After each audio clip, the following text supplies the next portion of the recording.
Alors? Tu te mets la musique, toi? Bah oui. Mais si, je t'ai dit, parce que comme c'est l'avant-dernière du burger du mois, là, de la saison, bah je cherche des plans pour la suite. Bah, j'en cherche plus. C'est bon, j'ai trouvé. Ah, voilà.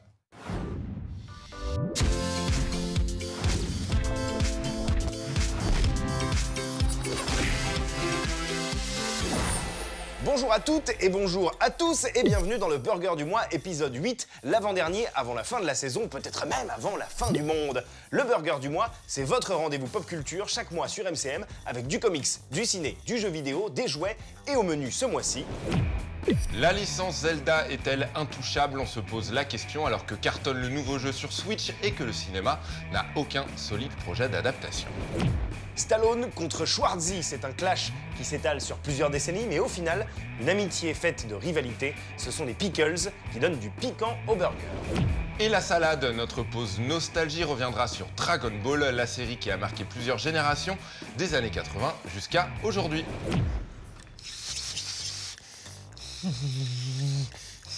C'est cassé. Non, tu sais pas le faire. Tu reconnais ou pas? C'est un blind test. Non.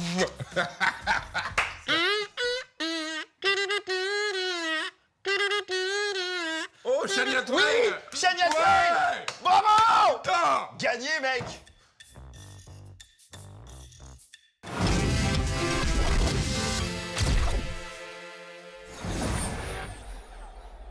Mais avant de vous parler de Zelda et de Dragon Ball, promis, nous ne vous parlerons pas de l'horrible braquage à l'ancienne, l'histoire de 3 octogénaires qui décident de braquer la banque responsable de la perte de toutes leurs économies.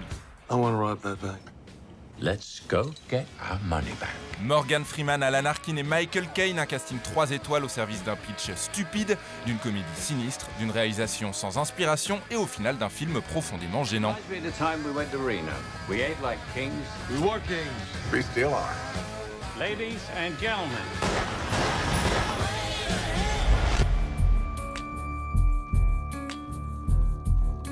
Nous ne vous parlerons pas non plus du nouvel album de Al Jay intitulé Relaxer. Le chant est nasillard, la recette n'a pas changé, il semble bien loin le temps de l'audace mélodique. Un 3e album pour rien donc, Relaxer sort le 9 juin. Punaise, les mecs sortent ça le jour de mon anniv quoi, la plaie, sérieux.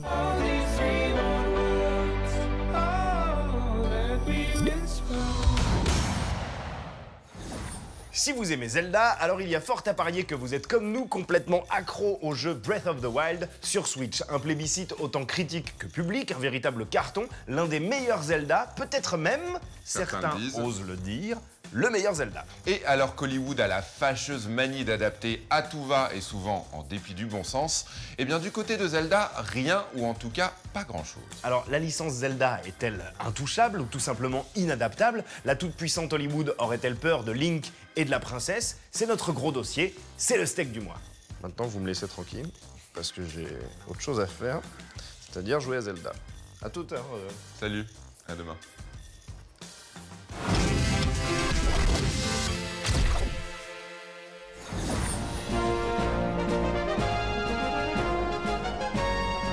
Zelda, c'est une institution, la licence de luxe de Nintendo et le jeu qui porte à bout de bras sa nouvelle console, la Switch.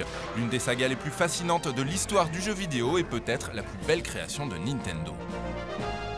Si Zelda est la licence la plus importante de Nintendo, je pense que c'est avant tout parce que autant Nintendo s'est illustré dans la plupart de ses jeux sur une capacité à créer des jeux arcade, des jeux qui tendent plus vers le jeu d'action. Zelda, ça représente l'aventure avec un grand A. C'est vraiment le conteur d'histoire à la façon de Nintendo et qui les a rendus tout aussi populaires qu'un Mario et encore à l'heure actuelle. La longévité de la saga en elle-même, pour moi, s'explique aussi du fait de la mentalité purement Nintendo, c'est que chaque jeu représente une nouvelle idée. Et Zelda, même si ça raconte à chaque fois la même histoire, si tu veux, celle d'un héros amnésique qui se réveille tous les 100 ans, qui va libérer une princesse en détruisant un grand méchant, Chaque jeu est absolument unique dans sa façon d'aborder l'aventure, par le gameplay, par le décor, par l'histoire en elle-même qui se joue sur le jeu. Après 3 décennies de règne, une chose nous étonne, toujours pas d'adaptation ni au ciné, ni à la télé. À l'heure où Netflix annonce des séries Resident Evil et Castlevania, qu'Assassin's Creed se plante avec un casting de premier plan, que Warcraft s'en sort pas mal et que J.J. Abrams planche sur une adaptation de Half-Life, quid d'un vrai Zelda sur grand écran? C'est vrai que Zelda, de par sa dimension narrative, elle pourrait aller du côté de la grande épopée d'Heroic Fantasy, parce qu'on a eu l'exemple du Seigneur des Anneaux qui a pu être adapté, alors c'était réputé inadaptable. Le jeu Zelda est sorti à une époque où le cinéma d'Heroic Fantasy était très important. Il y avait eu Une Histoire sans fin, Legend, il y avait eu Labyrinthe aussi, quasiment les mêmes années qui sont sorties. L'intérêt qu'il y aurait à faire une adaptation de Zelda au cinéma, pour moi, c'est le même intérêt qu'on aurait à adapter Tolkien ou le Game of Thrones, par exemple, en série. C'est-à-dire qu'on parle d'héroïsme, on parle de quête, on parle d'univers de contes de fées, on parle de mythologie qui viennent soit des légendes celtes, nordiques et même japonaises. Donc oui, il y a une sorte d'imaginaire un peu poétique qui passerait bien au cinéma. Historiquement, Link est un héros muet ou presque. Le transposer sur grand écran impliquerait forcément de lui donner la parole et ainsi de perdre l'un des éléments les plus fascinants de la saga. On s'identifie à Link car son absence de voix laisse une place pour la nôtre. Link devient chacun de nous et donc un personnage universel. Nintendo a une fois lâché le droit sur Mario et on a vu la catastrophe industrielle que ça a donné. C'est-à-dire qu'ils n'ont pas eu un droit de regard sur leur univers et du coup, le film adapté par l'industrie hollywoodienne donc a américanisé tout l'univers de Mario, a essayé d'inventer une histoire qui n'avait ni queue ni tête autour d'un univers qui est difficilement racontable. Super Mario Brothers, this ain't no game. Il y a pourtant eu quelques tentatives de transposer l'œuvre dans d'autres médias. Loin d'être honteuses, les versions manga ne présentent malheureusement qu'un intérêt limité et ne viennent pas vraiment enrichir l'univers global de la licence. Mais ça, ce n'est rien comparé à la série animée de 1989. Animation moisie, dialogue consternant interprété avec les pieds, direction artistique immonde, la série animée est logiquement annulée au bout de 13 épisodes et on s'en réjouit. Derrière son côté un peu héroïque, ça enchaînait plein de séquences d'action, de combats contre Ganon, contre des squelettes et tout ça qu'on peut voir dans les jeux vidéo. Il essaie de lui donner une humanité, mais qui est une humanité absolument médiocre. C'est-à-dire que Link est réduit à un personnage complètement pervers qui harcèle au quotidien la princesse Zelda, à lui réclamer des baisers, à essayer de la draguer de la manière la plus lourde et insupportable possible. Et c'est ça qui en ressort, si vous voulez, c'est que Link passe pour un gros beauf. Oh! Don't you ever whistle at me again! Depuis cette horreur, aucun signe sérieux d'adaptation n'a été détecté. On aurait pourtant aimé voir ce qu'aurait donné par exemple une adaptation de Zelda par Disney. Il paraît d'ailleurs que ça a failli se faire. Selon un certain Andrew Dickman, ancien animateur de la maison, Disney aurait tenté le coup à la fin des 90s. Le projet n'a jamais abouti, mais pour nous prouver sa bonne foi, Dickman publie une image qu'il dit issue d'une courte vidéo de travail conçue pour convaincre les dirigeants de Nintendo que Disney avait vraiment le projet à cœur. Il en va de même pour une rumeur qui prêtait à Netflix l'intention d'adapter Zelda en série. Internet en a parlé, la news est tombée dans l'oubli et rien n'est venu la déterrer depuis. Alors au final, est-ce que Zelda est une saga intouchable? Jusqu'à présent, la réponse est oui. C'est une licence qui n'a jamais essayé de driver son joueur, de l'aiguillonner vers quelque chose qui serait contraire avec l'idée d'aventure. Donc à partir du moment où un jeu est ouvert à toutes les possibilités et toutes les libertés, lui imposer ne serait-ce que l'idée d'un scénario dirigiste, pour moi, est complètement incompatible avec cette idée-là. Donc c'est pas d'un point de vue moral ou déontologique, ça me dérange pas qu'on adapte des jeux vidéo au cinéma, c'est juste que c'est pas les mêmes langages pour moi, c'est pas les mêmes régimes d'image, c'est pas les mêmes formats. Donc ça sera par essence un échec, je pense. La seule adaptation qu'on validerait sans même attendre la moindre image, ce serait celle du studio Ghibli. On n'est d'ailleurs pas les seuls à en rêver puisqu'un fan de la saga a poussé le fantasme jusqu'à réaliser son propre trailer à la manière de. Et le moins qu'on puisse dire, c'est que ça fonctionne.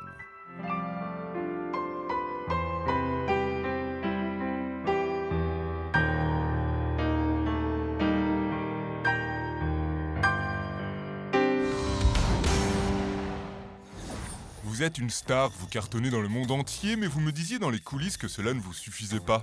Il y a 2 mecs en France, Joe Hume et Nico Pratt, que je respecte énormément. Je leur envoie des bons plans des US pour leur émission Le Burger du Mois sur MCM. Une super émission, bien meilleure que la vôtre, mais mon rêve ce serait d'en animer une avec eux. Ce sont des modèles vraiment. À ce point, mais ils doivent être vraiment très beaux. Ah oui, ils sont sublimes et drôles, j'aimerais tellement leur ressembler. Mais c'est super, j'aime déjà ces mecs. Carrément.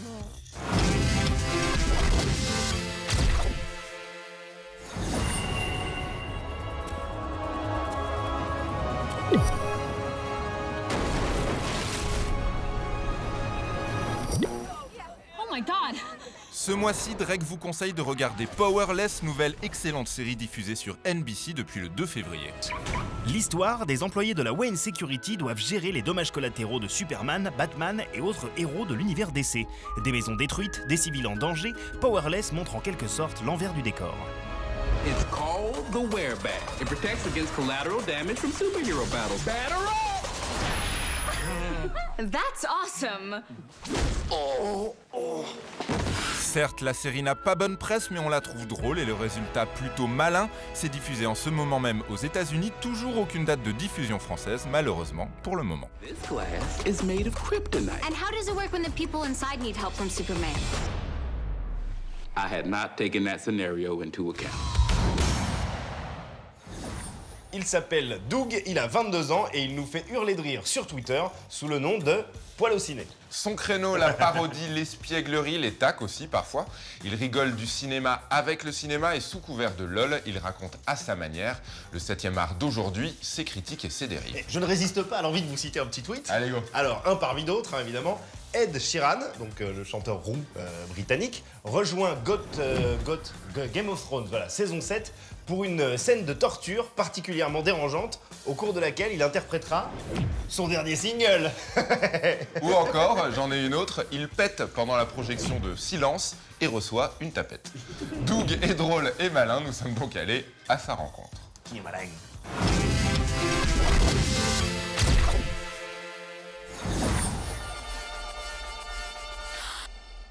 J'ai choisi Allociné parce que c'est un peu là que j'ai commencé à m'intéresser au cinéma sur Internet. Et je vois ce que deviennent les headlines sur Internet et je trouve que Allociné représente bien ça, c'est-à-dire que, évidemment, ils sont obligés d'être très concis, d'appâter le clic. Et ça me paraissait intéressant de parodier surtout eux, plutôt que d'attaquer un média plus adoubé par la communauté de cinéphiles comme, je sais pas, les cahiers ou autres. L'idée que tes tweets soient commentés à la machine à café d'Allociné, ça te fait plaisir? Ouais. Apparemment, ouais. Ça me fait rire, après, c'était pas l'idée. C'était pas l'idée de les prendre eux en grippe. J'aurais pu prendre n'importe quel autre média. L'idée, c'est vraiment de parler de la façon dont les médias abordent l'actu ciné, de la façon dont les cinéphiles abordent l'actu ciné. Parce que mine de rien, je pense que c'est très révélateur de comment la cinéphilie se construit, particulièrement sur les réseaux sociaux. Aujourd'hui, un film, c'est aussi énormément son actualité, son marketing. On voit que La La Land, il y a des bons retours parce qu'on en a parlé beaucoup. Il y a des mauvais retours parce que les headlines de La La Land, c'était impossible de ne pas adorer ce film. Ouais. Je salue l'équipe de première que je respecte beaucoup, mais c'est vrai qu'assumer ça, c'était en soi dire quelque chose de la cinéphilie des gens vis-à-vis de ce film-là. Ça m'intéresse de rebondir là-dessus, de glisser quelques tacles. Après, c'est vraiment bon enfant, ça se veut pas ni très engagé, ni très intellectuel, quoi. J'ai remonté la timeline de Poil au ciné, j'ai repéré quelques tweets, je te propose qu'on les commente ensemble. Bien sûr. Si t'es ok. George Lucas confirme qu'il ouvrira bientôt à Los Angeles un grand musée de la trahison et des gros vendus. Parfois, j'aime bien tirer sur l'ambulance. Ouais. Non, en vrai, c'est limite plus pour tirer sur les... Je confesse que je suis amateur de la prélogie Star Wars. Parce que donc c'est toi? Voilà. D'accord. Je suis l'unique en France, mais j'ai grandi avec. Et les fans de Star Wars peuvent être très virulents et ça leur prend au cœur, quoi. Ouais, je confirme. J'aime me dire que dès que George Lucas va faire quelque chose à partir de maintenant, il sera catalogué de toute façon comme un gros vendu. Donc j'imagine le rédac derrière son ordi qui voit que George Lucas ouvre un musée, ça ne peut être que ça, quoi. Ça peut être que un musée des gros vendus. Stranger Things saison 2, des spectateurs privilégiés ont déjà pu s'endormir devant le premier épisode. Moi, encore une fois, un truc assez perso. T'as pas aimé Stranger Things? J'ai apprécié. Maintenant, il y a eu un énorme battage médiatique autour de Stranger Things qui a quasiment occulté toute forme de critique de la série. On pouvait même plus dire que ça pouvait traîner, que certains points de l'histoire étaient peut-être moins développés que d'autres. Et j'ai l'impression que les fans de Stranger Things sont très sensibles. Oui. Et du coup, je me suis dit, bon, est-ce que je titille? J'aime bien voir les réactions un peu des gens. Et voilà, à l'approche de la saison 2, je me suis dit, allez, on essaye, on verra pour la saison 2. Moi, je ne demande qu'à ce qu'elle soit bien. Hein. Moi, j'ai vraiment beaucoup aimé le début de la série. Ça me paraît prometteur ce qui va suivre. Pourquoi pas, hein. Eh ben nickel, merci beaucoup. Merci à toi. Ravi de t'avoir rencontré. À bientôt. À bientôt, ciao. À bientôt, ciao.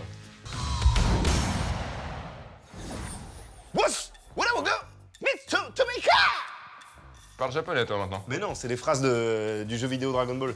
Je sais pas du tout ce que ça veut dire. T'imagines si ça veut dire un truc du genre j'adore Batman versus Superman? Mais t'écoutes pas, je t'ai dit que c'était une phrase du jeu vidéo, ça peut pas vouloir dire ça. T'en sais rien? Mais non, j'en sais rien, mais... Oh, il est con, t'es con, putain!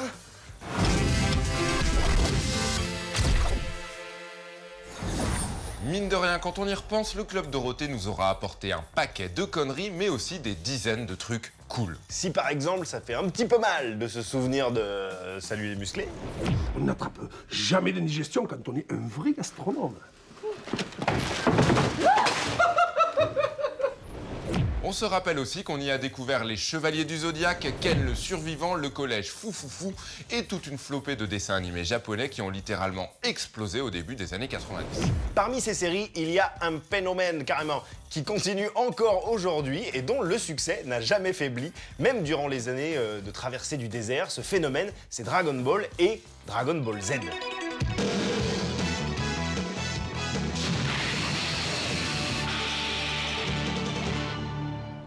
L'aventure Dragon Ball commence au milieu des années 80 dans les pages du légendaire magazine Shonen Jump, toujours en activité depuis 1968. Le mangaka Akira Toriyama y publie les aventures du jeune Sangoku, un orphelin naïf vivant dans une forêt, amené à devenir l'un des combattants les plus puissants de l'univers. Alors on ne va pas vous refaire l'histoire, vous la connaissez bien, 2 ans après la parution du manga, Dragon Ball est adapté en série animée. C'est avec elle que le succès de la série se développera à l'international. Entre le début de Dragon Ball et le dernier épisode de Dragon Ball Z, 10 années s'écoulent. C'est donc toute une génération qui sera durablement marquée par cette histoire de recherche des 7 boules de cristal, des guerriers légendaires, de menaces extraterrestres et de planètes pulvérisées.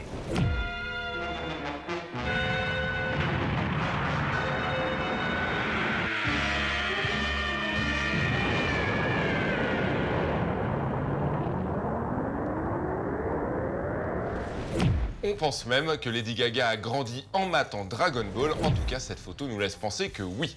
Et comme pour Friends ou les Simpsons, difficile aujourd'hui de ne pas repenser avec nostalgie au doublage français, des doublages qu'on pourrait qualifier d'intenses. Non, comment oses-tu frapper ma bulle?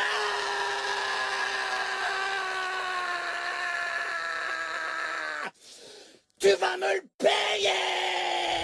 En 1992, dans les cours de récré, le sujet Dragon Ball Z est débattu en long, en large et en travers. Un véritable marché noir de produits dérivés se développe avec des élèves qui vendent sous le manteau, donc sous les bombers à l'époque, à la sortie des collèges, des figurines, des lithographies, des mangas venus directement depuis le Japon.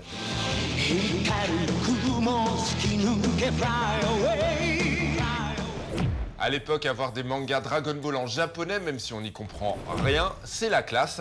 Si en plus de ça, vous parvenez à décrocher un celluloïd de la série animée et une figurine articulée, vous êtes le prince du collège. Le pic est évidemment atteint avec les cartes à collectionner Dragon Ball Z qui cartonnent, tant et si bien que tous les buralistes se retrouvent régulièrement en rupture de stock. Et des cartes Dragon Ball, on n'a pas compté, mais on peut vous dire qu'il y en a eu vraiment, mais alors vraiment, vraiment beaucoup. 8000 unités! 8000 unités! Ton détecteur s'est forcément trompé! Le jeu vidéo n'est pas en reste avec de nombreuses adaptations sur console, des jeux qu'on était tellement impatients de voir débarquer en France qu'on achetait des adaptateurs spéciaux pour pouvoir jouer aux versions japonaises auxquelles on ne comprenait rien.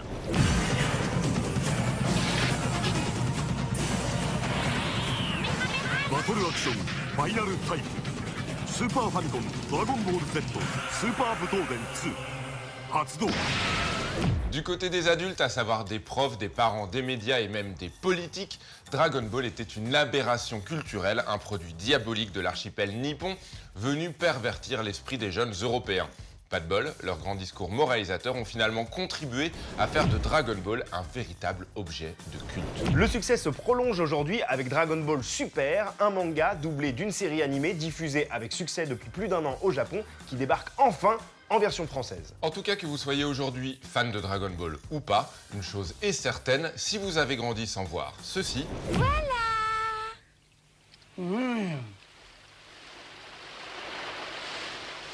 C'est une curieuse tenue. Ah oui, oui, c'est le style tortue, c'est tout à fait à la mode. Quel menteur. C'est que votre enfance a été nulle, mais rassurez-vous, vous pouvez encore vous rattraper.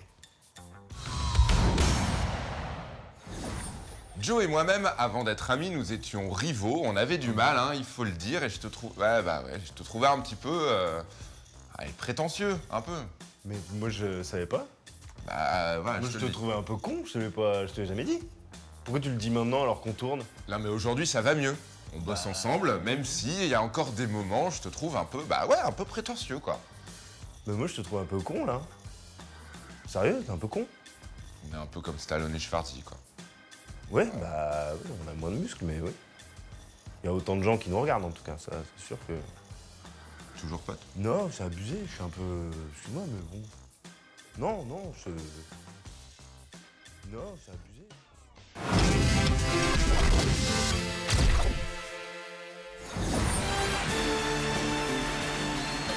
La scène se passe le 29 janvier 1977 lors de la 34e cérémonie des Golden Globes. Sylvester Stallone est nommé dans la catégorie meilleur film pour Rocky. Arnold Schwarzenegger, lui, espère repartir avec un trophée pour Stay Hungry, son premier rôle important sur grand écran.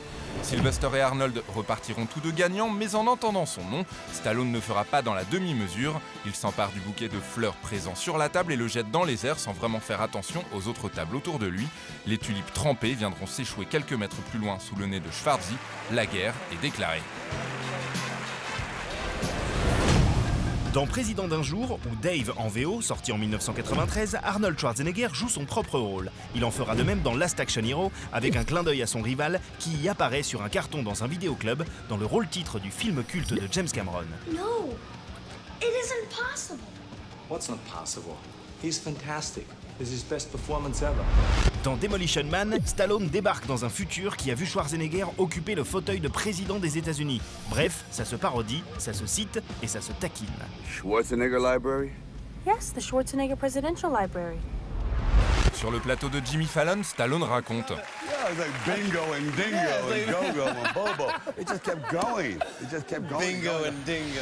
Au milieu des années 80, les années fric qui plus est, Stallone demande un cachet d'1 million de dollars quand Arnold en demande 3. L'année suivante, Sly exige 4 et ainsi de suite. C'est l'escalade. Let's party. En 1991, un scénario passe de main en main à Hollywood. Son nom, Arrête ou ma mère va tirer. L'histoire, complètement stupide, d'un policier qui doit coffrer des méchants avec l'aide de sa maman. Quelqu'un l'a écrit, quelqu'un doit donc le tourner. Et puisqu'il faut un mec musclé, ce sera l'un ou l'autre de nos héros. Schwarzenegger sait parfaitement que le script est une merde sans nom, mais dans une ultime tentative de casser l'image de son rival et de monopoliser le terrain, il fait croire au tout Hollywood qu'il est très intéressé. Stallone lui vole le premier rôle et se couvre de ridicule. Le film est un flop critique et public, et Stallone le considère aujourd'hui, à juste titre, comme son pire film. Monte, on va les coincer, ces gros dindons! Rajoutons à tout cela une histoire de cul pour pimenter les choses, c'est Brigitte Nielsen qui révéla l'affaire il y a quelques années. La méchante du flic de Beverly Hills 2 en 1985 aurait entretenu une relation avec le futur gouvernateur et à peine quelques mois plus tard, la Danoise épousera Stallone pour 2 petites années de bonheur. I'll be back. Et aujourd'hui, depuis 2010, Rocky et Terminator ont tourné ensemble dans pas moins de 4 films. Une chose inimaginable à l'époque, comme le racontait Stallone lui-même. Vous avez déjà détesté quelqu'un au point de vouloir lui mettre votre poing dans la gueule? Arnold et moi, c'était ça. On ne pouvait même pas être dans la même pièce. Nous sommes arrivés dans ce milieu au même moment, et nous avons tous les deux été des pionniers dans un certain cinéma d'action. Même si c'était moi le premier, il y avait une réelle compétition.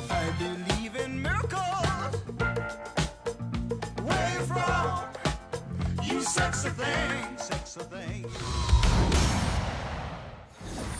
Dans le burger du mois, les frites, ce sont nos jouets. Et chaque mois, c'est une bataille, un duel qui s'engage entre Joe et moi. T'as l'air excité, hein? Ouais, j'adore les jouets, j'adore les jouets, j'adore les jouets. Et vous pouvez nous départager grâce au petit hashtag burger du mois sur les réseaux sociaux. Vous n'hésitez pas à voter. Et le mois dernier, qui a gagné, Joe? Je ne sais pas. C'est toi, je crois. Eh ouais. Oh là là, c'est pas possible. Je crois que c'est toi qui as gagné. Bah, je vous remercie et je remets mon titre en jeu ce mois-ci avec un nouveau jouet. Ouais. Est-ce que tu veux commencer ou c'est moi? Vas-y, vas-y, vas-y. Allez, je le chauffe. Il est juste là. C'est un petit Sangoku, puisqu'on parlait de Dragon Ball, on parlait de Dragon Ball tout à l'heure. Je l'ai acheté en ligne donc au Japon. Ça est trouvable pour environ 50 € chez Bandai. Et c'est une très belle pièce, totalement articulée. Alors, vous ne le voyez pas ici, puisque j'ai ramené que celle-ci, mais il y a plusieurs têtes qui sont disponibles. Ah, trop bien. Tu peux lui mettre deux Finition du détail, exactement. Cool. Finition du détail. Voilà, là, il est en mode bagarre. Mais vous pouvez aussi lui mettre, par exemple, les bras dans le dos. Ou le faire tomber la tête la première. Tout est possible. Voilà, tout simplement.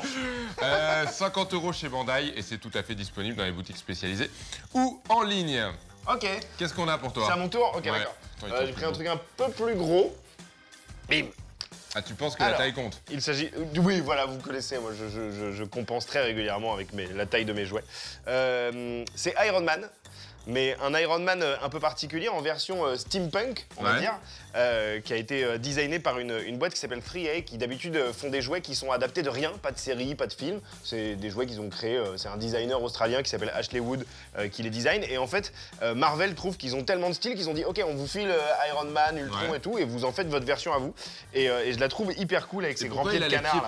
Il a des gigantesques pieds de canard. En fait, moi ça me rappelle, tu sais, les chevaliers, on dirait une vieille armure de chevalier du Moyen-Âge, tu vois, avec des gigantesques pieds. Ou Donald Duck. Ou Donald Duck, hein, c'est comme vous le sentez. Et en plus, il est évidemment, hop, il fonctionne à pile. Et donc tu peux lui allumer les yeux et son cœur, je sais pas comment t'appelles ça. Son cœur. Voilà, hein, c'est son cœur, car Iron Man, lui aussi, a un cœur. Et donc il est hyper beau, pareil, il est super articulé. Chaque doigt est articulé, c'est-à-dire que tu peux éventuellement j'ai eu l'idée. Lui faire un WAD. Tu peux lui enlever les mains aussi. Ah merde, voilà. On y arrive? Ouais, c'est bon. Bim! Bim! Qu'est-ce qu'il y a? DC Comics, niquez-vous! Voilà. C'est Iron Man, c'est mon jouet du mois. C'est un peu difficilement trouvable, je vous le cache pas, et ça coûte la bagatelle de 250 € à peu près. 250, 280 €. Pour Iron Man qui fait un watt, quoi. Ouais. Ça vaut tout l'or du monde, non? Moi, c'est 50 ans.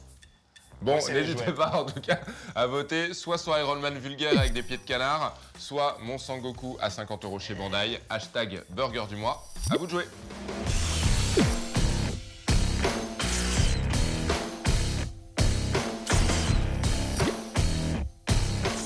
Ça y est, le burger du mois est presque prêt, mais avant toute chose, avant de déguster, Joe, le rituel. Non. J'ai faim, là. Tu sais très bien ce qui manque, c'est le petit drapeau.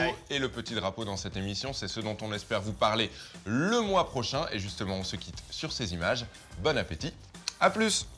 J'en ai pas placé une.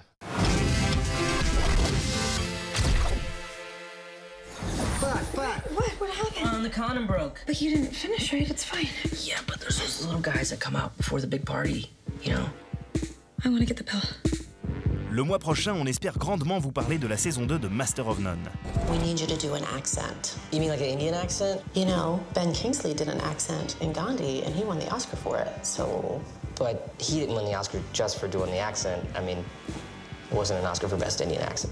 Créée par Aziz Ansari et Alan Yang, cette série Netflix nous parle de New York, d'amour, de famille, de religion, bref, de la vie. Le tout avec honnêteté et à grand renfort de rire réconfortant. La deuxième saison débarque sur Netflix le 12 mai. Black lady, Chinese man. Hey, don't yell out people's ethnicities. À ce point, ils doivent être très beaux. Ils sont sublimes et drôles. Je veux vraiment leur ressembler. Mais c'est super, j'aime déjà ces mecs. Oh, moi aussi, vraiment. Le burger de moi. Ah pardon, le burger de moi? Ah non, c'est le burger de toi et moi. C'est le burger de moi. C'est le burger de Wham.